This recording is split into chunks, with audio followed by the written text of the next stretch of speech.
Do Jornal Público, este é o Soundbite. Ruben Martins. Neste Soundbite, erguemos bem alto a bandeira. Viva Ana Sá Lopes. Viva Ruben. E viva Helena Pereira. Olá, viva. É o primeiro veto político do Presidente da República, já lá vamos, mas para já, porque estamos no dia a seguir ao 10 de junho e ao primeiro discurso do 10 de junho com António José Seguro, à frente da Presidência da República, vamos ouvir em excerto o Presidente da República. Este é um tempo que nos pede coragem. A coragem prática de fazer escolhas difíceis sem ceder ao populismo. De dizer a verdade mesmo quando é desconfortável. De investir no futuro mesmo quando o presente aperta. De defender o interesse de longo prazo mesmo quando o ciclo eleitoral empurra para o curto prazo. Foi nos Açores, a Ana Sá Lopes, que António José Seguro preferiu este discurso a partir da Ilha Terceira. E gostaste da compilação de poesia com estas críticas que, bem, bastante diretas foram, Ana?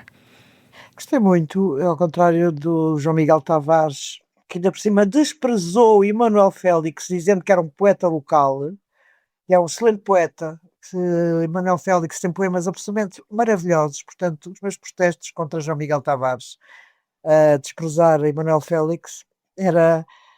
Enfim, citou Vitorino Mésio, citou vários poetas, é um facto, pode-se gostar ou não do estilo, mas acho que Seguro nesta frase que escolhemos para o Soundbite esteve bem, e não é suposto também que estes discursos de 10 de junho sejam... enfim, que fiquem para a história. Enfim, parece que estou aqui a falar do João Miguel Tavares mais do que propriamente do discurso de Seguro. O discurso do João Miguel Tavares terá ficado para a história, ele que foi o comissário das comemorações em Porto Alegre há uns anos. Por acaso eu gostava que o João Miguel Tavares tivesse falado sobre o seu próprio discurso. Por acaso foi um bom Para a discurso. história não sei se ficou, mas ele publicou um livro Para a com o história discurso. não ficou, mas foi o discurso de João Miguel Tavares nesse tempo. Eu por acaso lembro-me que estava nos Açores. Oh, meu Deus. Ai, que engraçado. Estava estás a mesmo ver? na Ilha Terceira quando o João Miguel Tavares fala no Alentejo. Foi Foi em Porto Alegre, Porto Alegre. Exatamente. Porto Alegre, precisamente, a terra dele. Em que falou sim sobre o seu percurso como um jovem nascido numa cidade do interior. Foi um bom discurso. Exatamente. Foi na altura, Foi um bom sim, discurso, sim. foi. Sem dúvida. Mas o do António José Seguro, do Presidente da República, foi um bom discurso e ao fim da noite de 10 de junho veio um bom veto. Portanto, que ainda foi melhor que o discurso, o veto. Estamos a falar do veto ao diploma das bandeiras ideológicas, foi assim que ficou conhecido, uma proposta do CDS que no fundo proibiria os organismos públicos de içarem bandeiras como, por exemplo, a da Palestina, se não for um ato diplomático, ou, por exemplo, a bandeira LGBT. Pareceu-te bem, Helena, este veto? Sim, lá está. Esta lei é simplesmente uma lei ideológica. Eu fiquei na altura muito surpreendida pelo facto do PSD ter ido na conversa, no fundo é mesmo assim, não é? Ter ido na conversa do Chega nesta matéria. E, portanto, Seguro, com bom senso, acho que fez muito bem em vetar, porque é um sinal que ele dá de que, pelo menos eu leio assim, de que este Presidente não vai permitir, mesmo em coisas que aparentemente podem ser simples, ou que não são assim a grande preocupação das pessoas, porque eu acredito que a maior parte das pessoas ou nem sabia Para o CDS disto. era a grande preocupação das pessoas. Não, mas para a esmagadora maioria das pessoas nem sabia, se calhar, que esta lei tinha sido aprovada, nem estava por dentro disto como nós, não é? Mas é um sinal que dá que não vai permitir, no fundo, estes desvarios sem justificação, um bocado isso. Pelo menos é assim que eu leio e fiquei realmente surpreendida, mas agradavelmente surpreendida. E lá está, é um presidente... Nós falávamos muito disto com o Marcelo, não é? O ser presidente é andar sempre ali num equilíbrio entre um pé e o outro. Porque nestes últimos dias, então, no Luxemburgo, Seguro fez aquela encenação, não é? De que nós complementamos-nos, presidente e primeiro-ministro, e assim é que tem que ser, e estamos os dois unidos por Portugal, porque estavam os dois lá fora junto às comunidades portuguesas, e, portanto, era importante passar essa mensagem de união das principais figuras do Estado. E depois... Mesmo cá na Ilha Terceira, a complicidade entre os dois... Sim, mas já foi diferente. Sim. Vá. Era aí que eu queria chegar. E depois vai para o discurso do 10 de junho, em que é engraçado com o tom que é o dele, que é desse grande apaziguamento, e foi engraçado como Marcelo, a determinada altura, Marcelo estava na assistência a acenar. Cada vez que ouvia alguma coisa que gostava de Marcelo, ele acenava como quem diz: exatamente. está a dizer bem, pois está, é isso mesmo. É isso que eu também acho. Foi muito engraçado. Mas com aquele jeito, ele acaba por fazer, no fundo, uma crítica que é a crítica que Pedro Passos Coelho faz de uma forma mais corrosiva. Ou noutro tom, pronto. Que é quando ele diz que é preciso coragem, é preciso escolhas difíceis, sem nunca ceder ao populismo. E tanto que é aquilo que mais tocou nos calos do governo, Claro. que Hugo Soares, o líder parlamentar do PSD, quando faz a reação ao discurso, o que ele vem dizer é: concordamos e achamos muito bem aquilo que o Sr. Presidente disse sobre a estabilidade e sobre o diálogo, que é exatamente aquilo que ele pede ao governo, mas... lá está, de uma forma não com aquela carga toda que tem Pedro Passos Coelho. Há uma coisa que eu gostei no discurso de Seguro, que foi, ele começa com uma, que achei significativo. É como se tivesse duas partes o discurso dele, porque ele começa primeiro a falar das coisas, das dificuldades das pessoas, falando das dificuldades de insulares, mas também alargando a mais pessoas, e portanto começa porque era uma coisa que o Marcelo queria tanto puxar, queria tanto fazer uma mensagem mobilizadora, que cada vez que falava no 10 de junho era como se Portugal fosse muito bom, fosse o maior, não é? E acho que o Seguro teve mais uma preocupação de identificar e falar para as pessoas que acham que estão que estão desiludidas, não é? Que passam por dificuldades e que têm muita desilusão. Eu acho que ele teve esse cuidado, e depois no fim é que foi às questões mais políticas ou assim. Mas aquele início dá algum conforto. Ana, para te ouvir também sobre o veto, já que falaste do 10 de junho, agora percebi que ficaste feliz, obviamente, com este veto às bandeiras ideológicas. Pergunto se era previsível que António José Seguro fizesse o que acabou por fazer.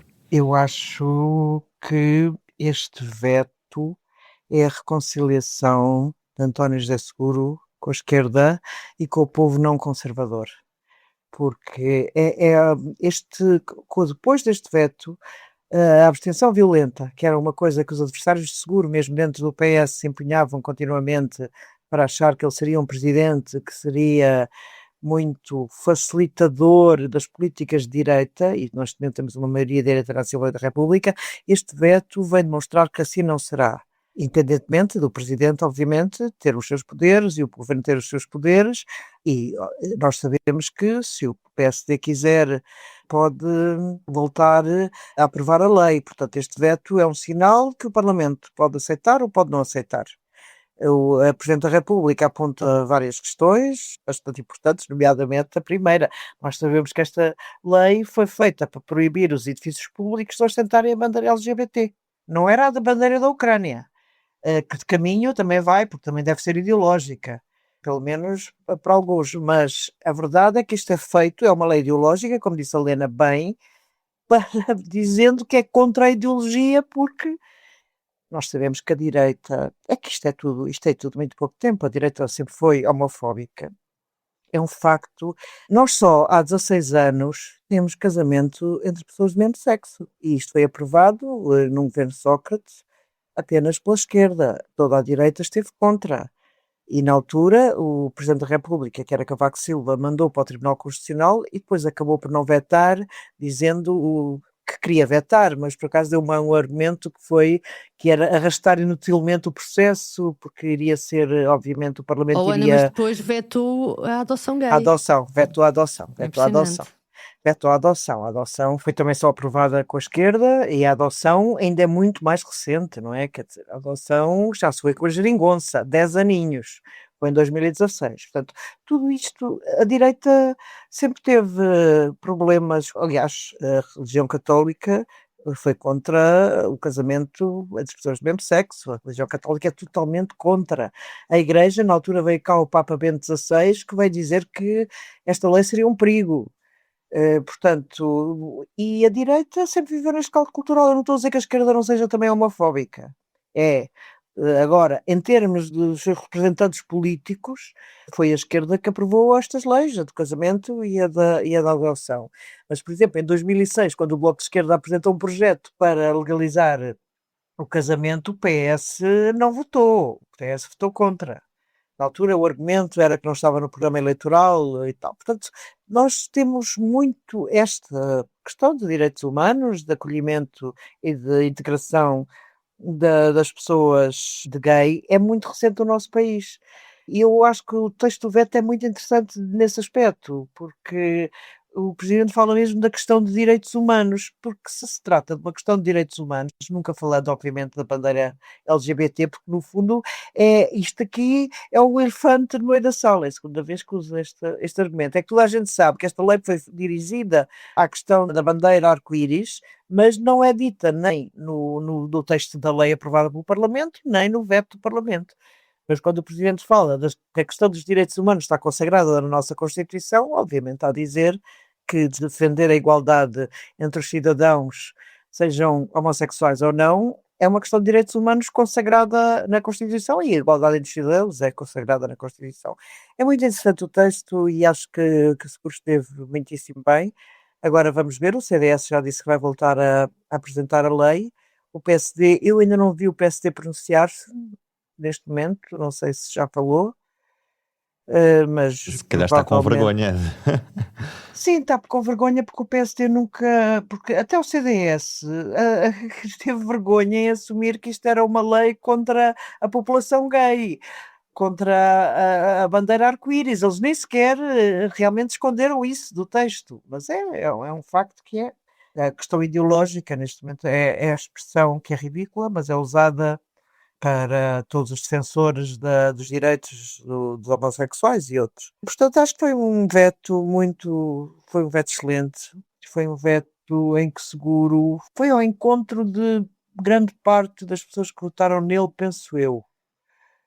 Penso que o eleitorado, obviamente que seguro teve eleitorado conservador a votar nele, e nós vimos muito PSD e muito CDS e alguns deles, o PSD também.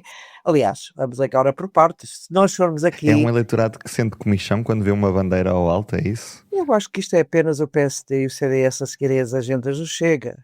No caso do CDS, enfim, o CDS já tinha sempre defendeu coisas que o Chega hoje defende, só que de uma maneira um bocadinho mais civilizada.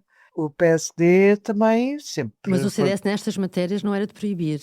Quanto muito, votava contra alguns avanços. Mas coisas de proibir, eu não me lembro do CDS fazer.